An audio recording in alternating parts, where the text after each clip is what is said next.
When people think of being broke, they often think only of empty wallets, declining bank balances, or the awkward shuffle at the counter when a card gets declined.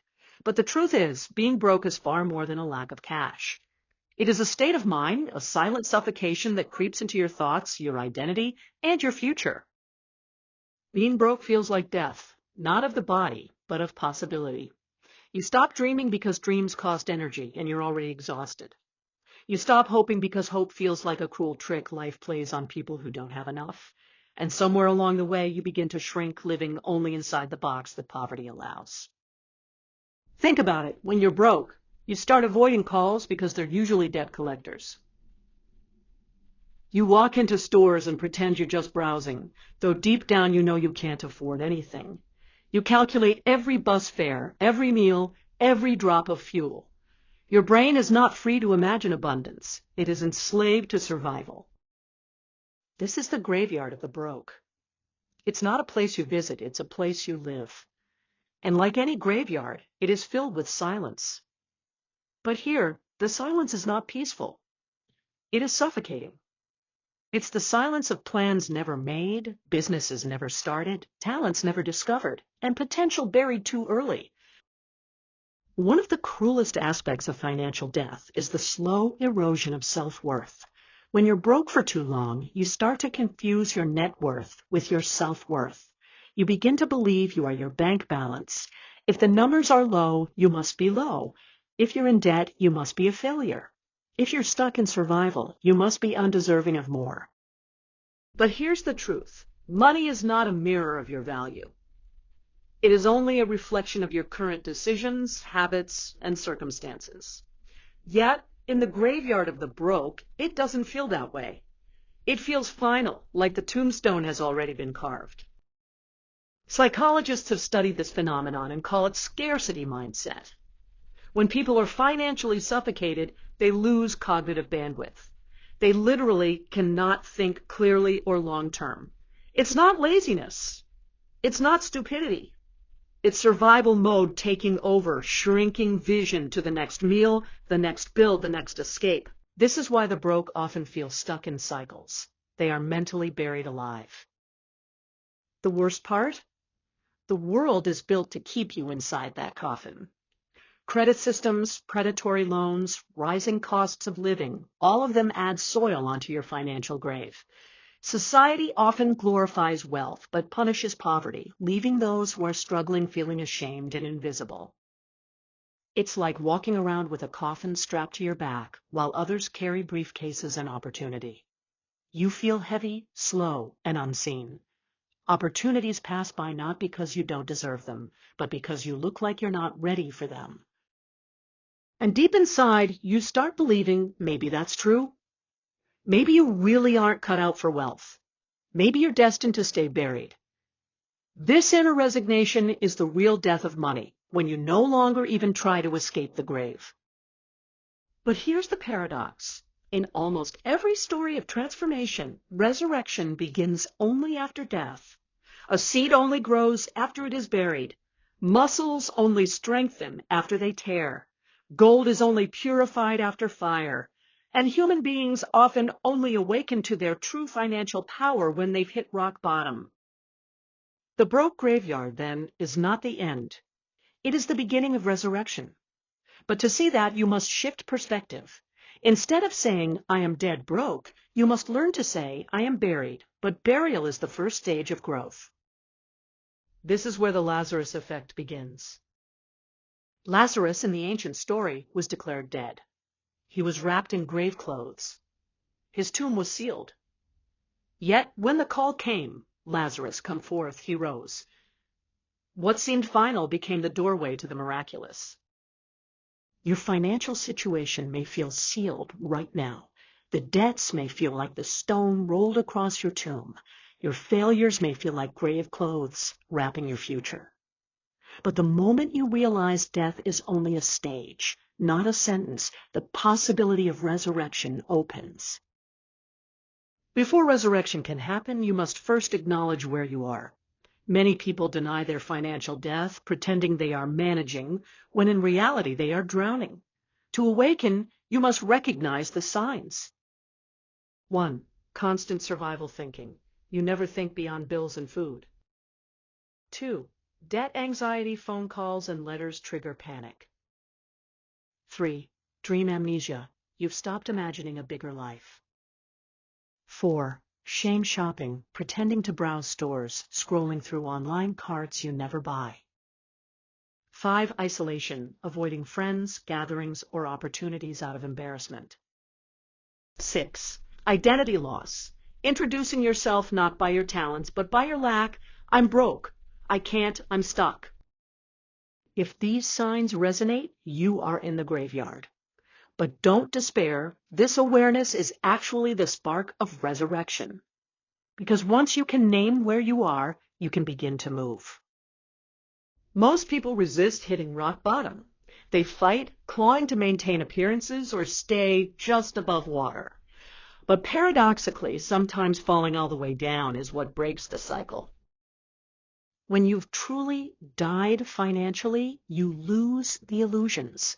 You stop pretending the credit cards are saving you. You stop pretending the job you hate is security. You stop pretending tomorrow will magically fix today. And in that raw honesty, you find something powerful, freedom. If you are already dead in the world's eyes, what is there left to fear? Death has already happened, which means resurrection is now the only direction possible. This chapter is not about teaching you how to make a quick $100 or hack your way out of a bill. It is about preparing you mentally for the moment of awakening, because once you accept the death of your old financial self, you are ready to be called forth into a new one. Here's the exercise for this chapter. Write down the tombstone of your financial self. Imagine the gravestone of your broke identity. On it, write the things that died. Here lies its shame. Here lies the version of me that believed I wasn't worthy.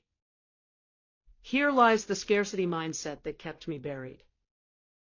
By naming and burying them, you create space for resurrection. You acknowledge what has ended, and in doing so, you declare what must now begin. The death of money is not the end of you. It is the death of an outdated version of you, a financial self that was never meant to survive into your wealth era.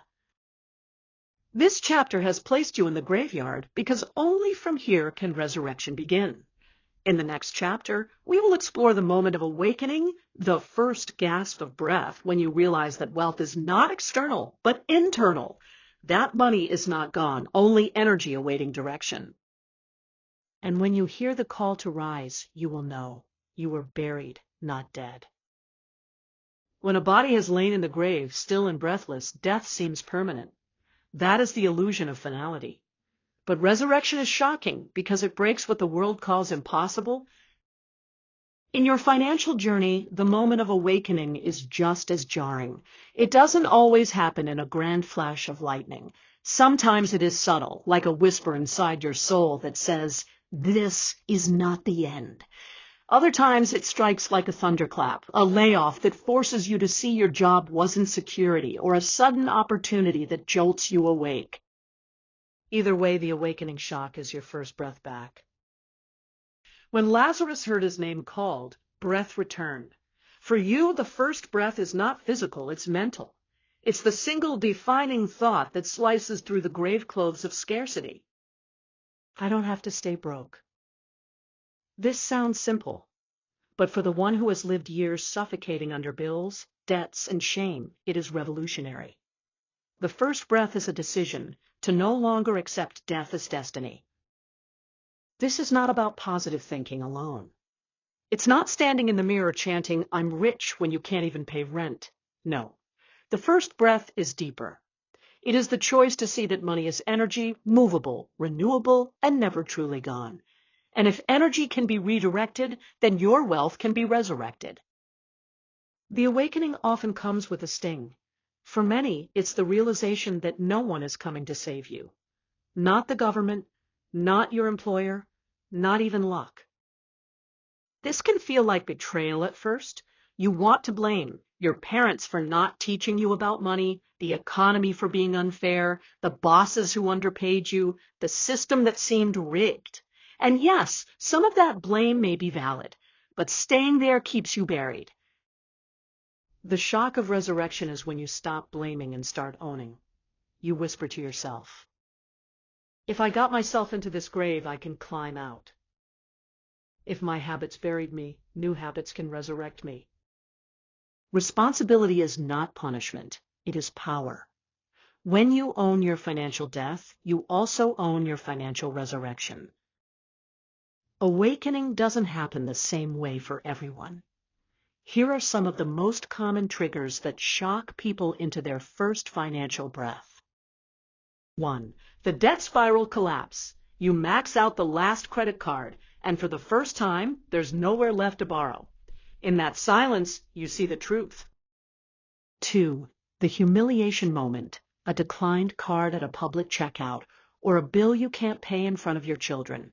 Humiliation becomes fuel. 3.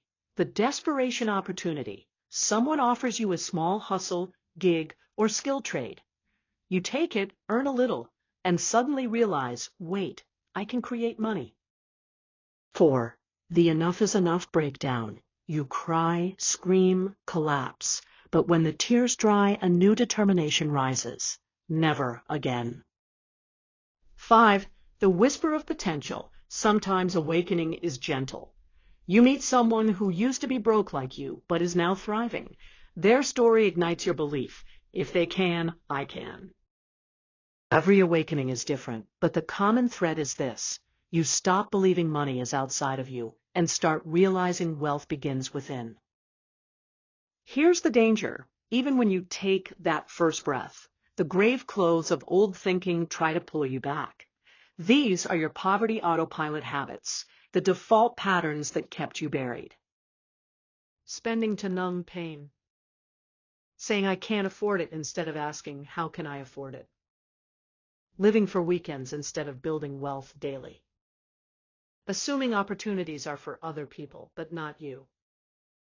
To stay awake, you must interrupt these habits. One powerful way is through microshocks, tiny daily disruptions that jolt your brain into new patterns. Examples. If you always complain about being broke, shock yourself by writing 5 wealth affirmations instead. If you always check social media first thing, shock yourself by checking your bank account and setting a money intention instead. If you always spend without tracking, shock yourself by logging every dollar for 1 week. These microshocks build new neural pathways. They are the mental CPR of resurrection. When someone is resuscitated, doctors don't just say, "Great, you're alive again. Now lie still." No, they get the body moving. Blood must circulate. Muscles must engage. Wealth works the same way. Once you take your first breath, you must act. Otherwise, you'll fall back into unconsciousness. Here's the rule.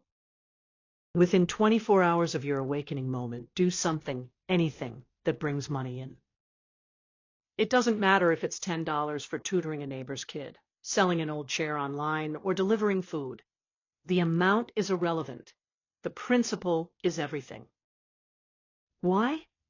Because this single act proves to your subconscious that you are not powerless. You can summon money through effort. You can generate value and be rewarded. That is the first true breath of financial resurrection. There are 2 types of shocks that awaken you. 1. Outer shock, external events that shake you awake. A layoff, eviction, opportunity, or crisis. 2. Inner shock, the quiet but undeniable moment you decide, I will not stay here. The outer shock may be what jolts your body, but the inner shock is what keeps you alive. If you rely only on external circumstances to move you, you'll relapse every time. Resurrection is sustained by inner decision. So pause right now and declare, I am no longer accepting financial death as my story. I choose to breathe wealth into my life. My first act of resurrection begins today. The grave clothes of Lazarus weren't just wrappings, they were symbols of death. When you awaken financially, you must strip off the identity of the broke self. This is uncomfortable because identity is sticky. You may have worn broke like a badge for years. You've said, I'm just not good with money, or I'm not the type who gets rich, or I'm destined to struggle. These are not facts. They are costumes stitched by your past. To stay resurrected, you must burn them. Replace them with new words. I am learning wealth. I am capable of generating abundance. I am a magnet for opportunities. I am alive financially, and I will thrive. Awakening isn't just breath, it's identity rebirth. To lock in your awakening, start a shock journal. Every day for the next 21 days, write down 3 things. 1 poverty thought you shocked today. I can't afford it. How can I afford it? 2 one small action you took within 24 hours to generate or save money. 3 one declaration of your resurrected financial identity. By doing this, you transform awakening from a single gasp into a rhythm of breathing. The awakening shock is terrifying and exhilarating all at once. It is the moment you realize the grave wasn't your final resting place. It was only a waiting room for transformation. You have taken your first breath back. You have seen that money is not gone. It is simply waiting for you to claim it. You have felt the sting of responsibility and the pulse of possibility. In the next chapter, we will move deeper into the resurrection rituals, the daily practices that turn breath into strength and strength into unstoppable wealth momentum. You are awake now. Stay awake. Breathe again. When someone is resurrected, the first gasp of breath is not enough to sustain life. They must rise, walk, and learn to live again. In the same way, your financial awakening cannot stand alone. Inspiration fades. Excitement fizzles. Without structure, you risk sliding back into the graveyard of the broke. Resurrection is not a single event. It is a practice. Daily rebirth in the scene and just. Like any practice, it requires rituals, consistent actions that anchor your new reality and make wealth a living habit, not a fleeting hope. These are the resurrection rituals, the mechanics of coming back from financial death and rebuilding life, dollar by dollar, decision by decision. Motivation is like a spark. It can light a fire, but if there is no wood, no fuel, the flame dies quickly. That's what happens when people get inspired by a book, a seminar, or a success story. They feel the rush, but within weeks they're back in old patterns. Rituals, however, create structure. They are the wood that sustains the fire of resurrection. Rituals build muscle memory. They rewire your brain. They teach your subconscious that wealth is not a rare miracle, but a daily practice. Think of athletes. They don't win championships by getting motivated on game day. They win because of rituals, training schedules, diets, recovery routines that are followed whether they feel like it or not. Your wealth must be built the same way, through daily financial rituals that transform broke habits into millionaire habits. Every resurrection begins in the morning. If you start your day in survival mode, you'll spend the next 12 hours reacting. If you start in abundance mode, you'll spend those hours creating. Here's a simple morning resurrection ritual. 1. Silence, 2 minutes. Before checking your phone or scrolling, sit in stillness. Breathe deeply. Acknowledge you've been given another day. Whisper, this day I rise. 2. Wealth declaration, 2 minutes. Speak 3 affirmations about your financial resurrection. Example, money flows to me because I create value. My wealth grows daily. I am resurrected from scarcity. 3. Visualization, 3 minutes. Picture your wealth goals as if they are already here. Imagine yourself debt-free, walking into your dream home or shaking hands on a profitable deal. 4. Action intention. 3 minutes. Decide one wealth-generating action you will take today. Write it down. It could be making a sales call, learning a new skill, pitching an idea, or simply saving a set amount. Total time, 10 minutes. This is not about length, it's about consistency. 10 minutes every morning conditions your brain to live resurrected. We touched on this in Chapter 2, the idea that within 24 hours of awakening, you must generate money. But here, we deepen it into a ritual. The 24-hour money ritual is simple. Every day, create, save, or redirect at least $1. Why? Because resurrection is about proving to your subconscious daily that you are financially alive. Sell something small online. Save $1 you would have spent on junk. Offer a microservice to someone in your community. Trade your time for a quick value exchange. You may think, $1? That's nothing. But that's poverty thinking. Resurrection is not about the amount, it's about the act. Like the first heartbeat after CPR, the rhythm matters more than the strength. Over weeks, the $1 ritual becomes $10, then $100, then $1,000. But it begins with the habit of proof. What's the first thing doctors do when someone is resuscitated? They monitor vitals, heartbeat, oxygen, pulse. Without measurement, life cannot be sustained. In wealth, your financial vitals are tracked through a wealth ledger. Every dollar that comes in, log it. Every dollar that goes out, log it. Every dollar saved or invested, log it. This is not about judgment. It is about awareness. The broke bury their heads in the sand, pretending not to see where money goes. The resurrected face their finances with eyes wide open. Within 30 days of tracking, patterns emerge. You'll see where you leak money, you'll see what habits are robbing your resurrection, and you'll see the small wins that remind you, I am alive financially. Resurrection isn't just about doing more, it's about seeing more. Gratitude is the magnet for multiplication. Every night, write down 3 financial gratitudes. They can be small. I'm grateful I found $5 I didn't know I had. I'm grateful I was able to pay my phone bill. I'm grateful I got a new client inquiry. This shifts your focus from scarcity to abundance, and what you focus on expands. Gratitude is not passive, it's an activator. When you appreciate small financial life, larger financial opportunities come. Your old, broke self lived by unconscious beliefs. Money is hard to get. Rich people are greedy. I'm not good with finances.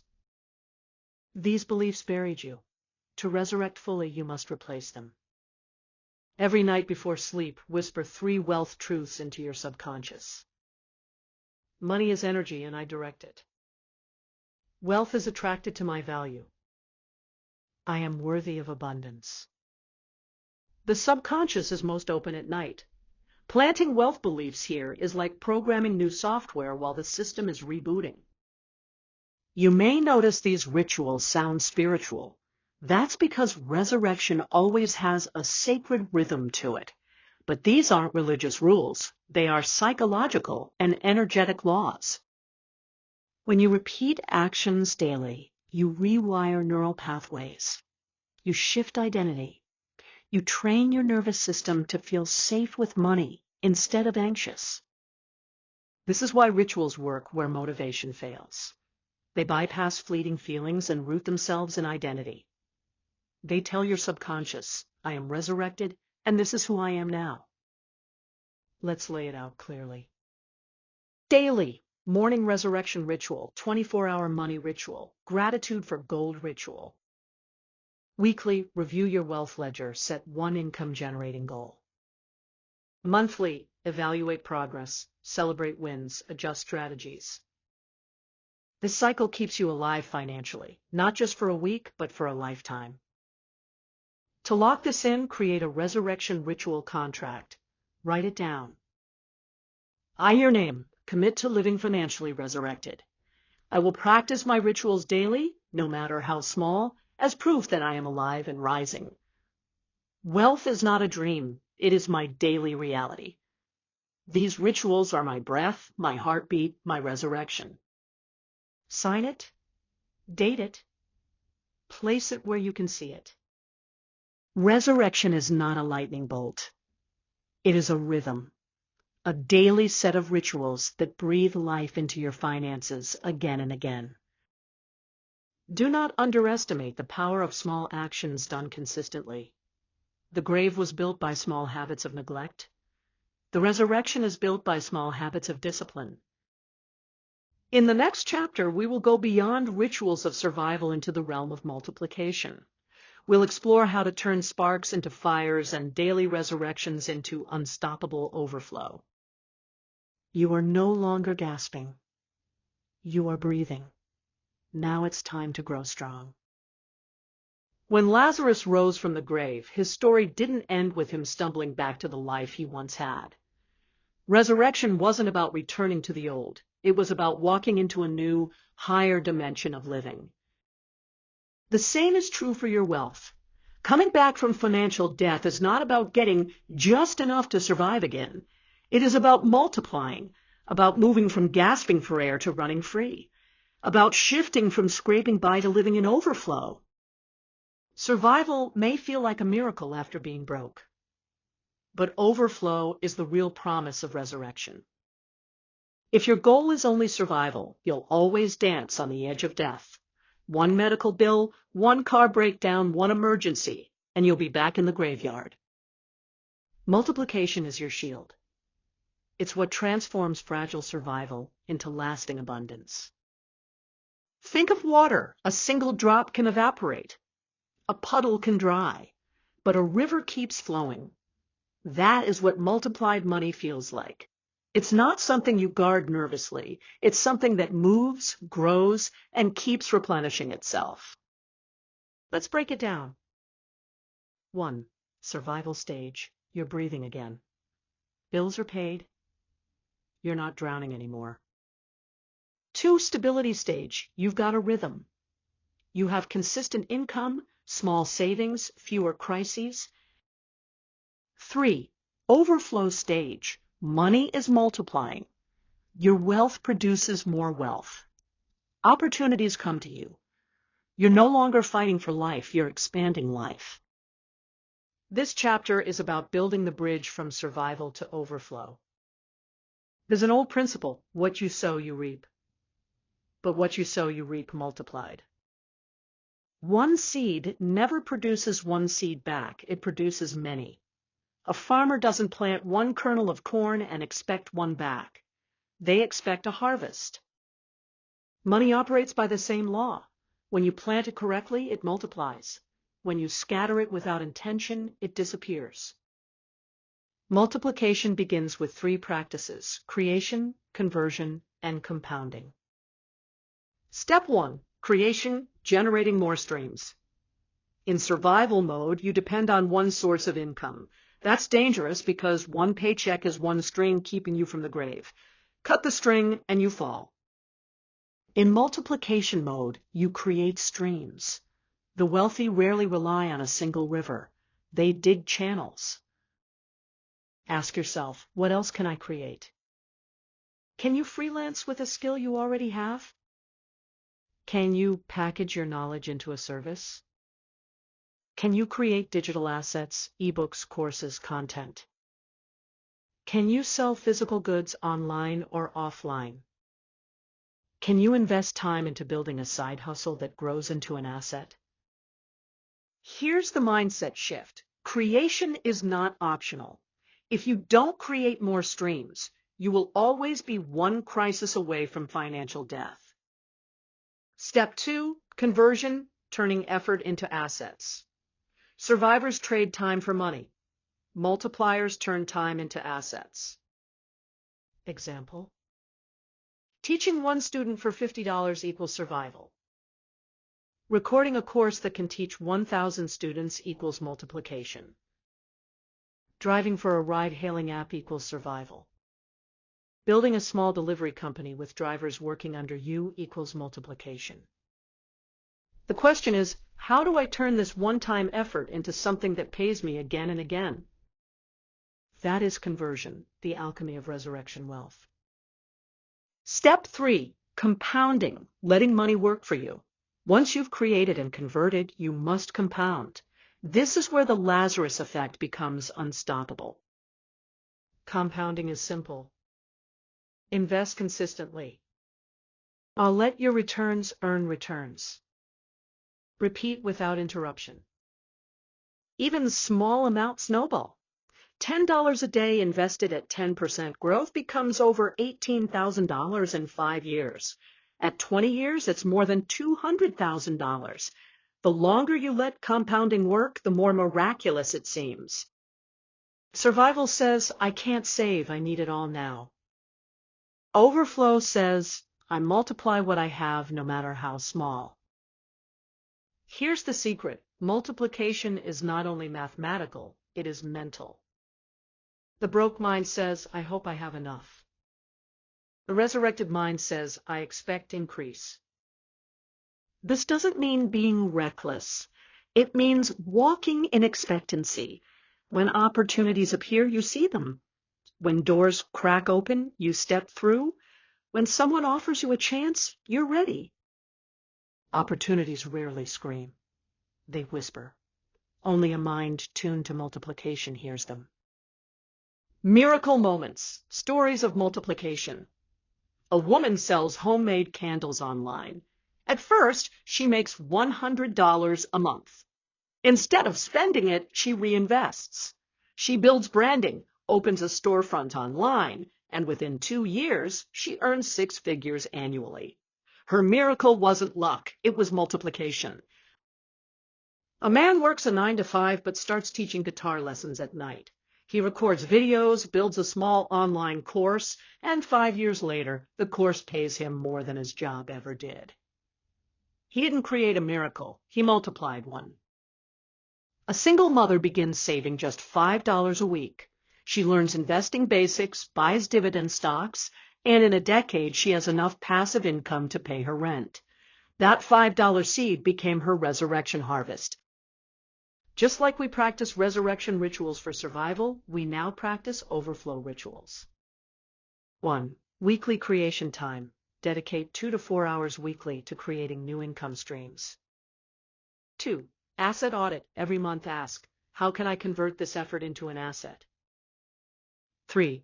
Automatic compounding. Set up automatic transfers into investments so you don't rely on willpower. These rituals ensure multiplication becomes natural, not accidental. Sometimes, even when money multiplies, people sabotage themselves. They overspend, overindulge, or self-destruct. Why? Because deep down they believe they don't deserve overflow. This is called the poverty ceiling, an invisible lid in your subconscious. You earn more, but somehow you lose it. You multiply, but then you drain. To break the ceiling, you must expand your self-worth. Journal daily. I deserve wealth that multiplies. Overflow is my natural state. I release the fear of having more. As your mind accepts overflow, your reality follows. Draw 3 columns on paper. 1. Creation. List every skill, idea, or opportunity you could monetize. 2. Conversion. Write how you can turn each into an asset. 3. Compounding. Write where you can reinvest the returns. This map becomes your personal blueprint for multiplication. Multiplication is not about luck, nor is it about waiting for one big break. It is about daily practices, creative thinking, and compounding over time. Remember, survival is fragile. Multiplication is power. Overflow is destiny.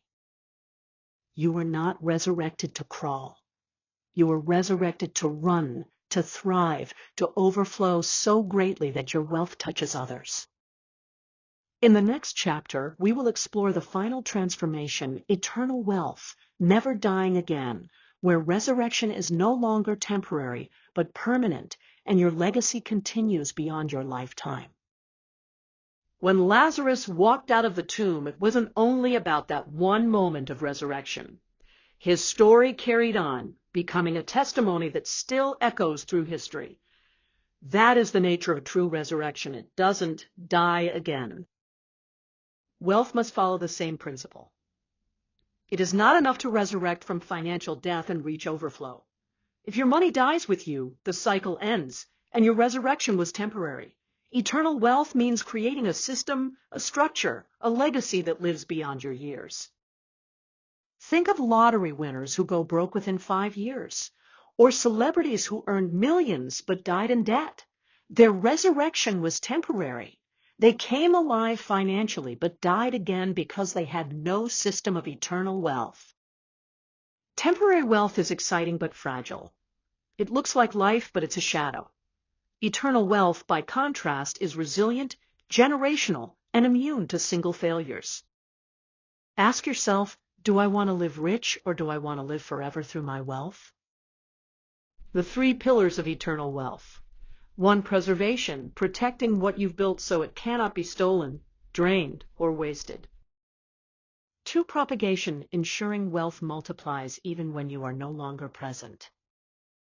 3. Purpose, directing wealth towards something greater than consumption, so it carries meaning beyond your lifespan. Let's walk through them one by one. Pillar 1, preservation. Wealth is fragile without protection.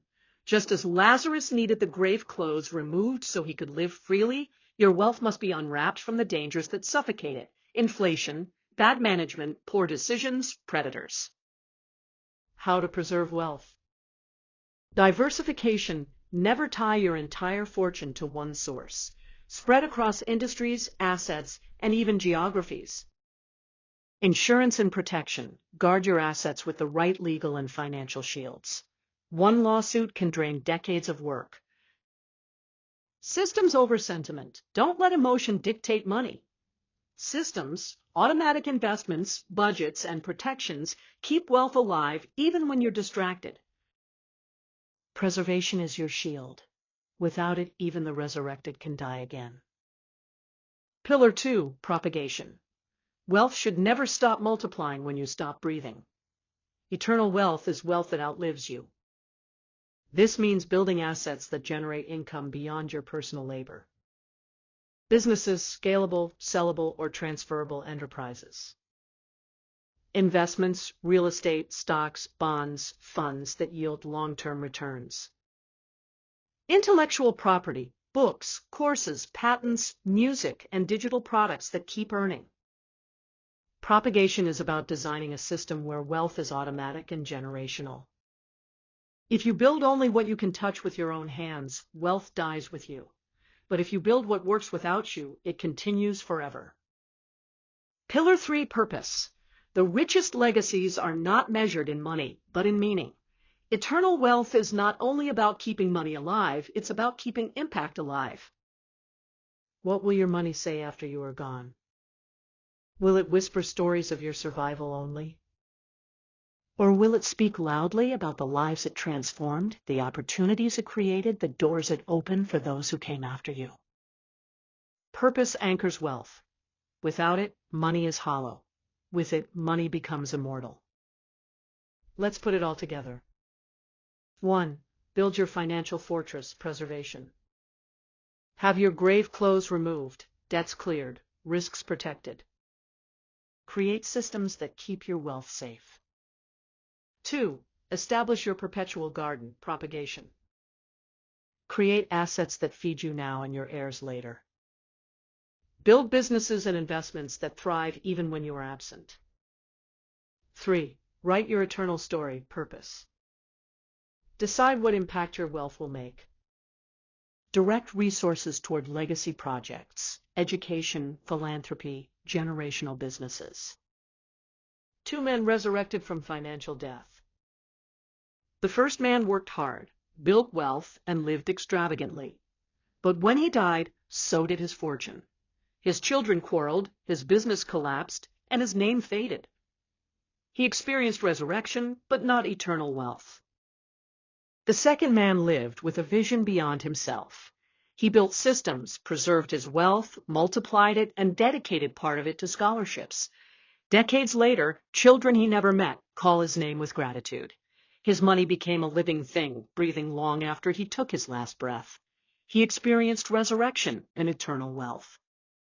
Which man do you want to be? In many families, wealth doesn't survive beyond one generation. The first generation builds it, the second spends it, and the third forgets it. This is the cycle of financial death repeating itself. To break this curse, you must teach financial literacy to your children. Document systems, not just money. Pass down values, not just valuables. Eternal wealth is not just numbers. It is knowledge, wisdom, and discipline carried forward. Eternal wealth rituals. 1. Weekly legacy reflection. Ask, if I died today, would my wealth continue tomorrow? 2. Annual wealth audit. Review your preservation, propagation, and purpose. Adjust to strengthen weak points. 3. Generational transfer practice. Teach someone younger, child, mentee, student, how you handle money. Pass the torch while you are alive. Here's the ultimate truth. Money itself can die, but wealth as energy never does. When you attach wealth to purpose, it becomes immortal. Every dollar you earn is not just paper. It is a soldier. If you command it wisely, it fights for your family, your future, your values, long after you're gone. Eternal wealth is the Lazarus Effect at its fullest. You do not rise only to fall again. You rise to remain, to echo, to become undying in influence. Resurrection is not the end, it is the beginning. From death to awakening, from rituals to overflow, and finally to eternal wealth, the journey transforms you into something more than rich. You become timeless. Your story, your fortune, your legacy, immortal. That is the Lazarus Effect.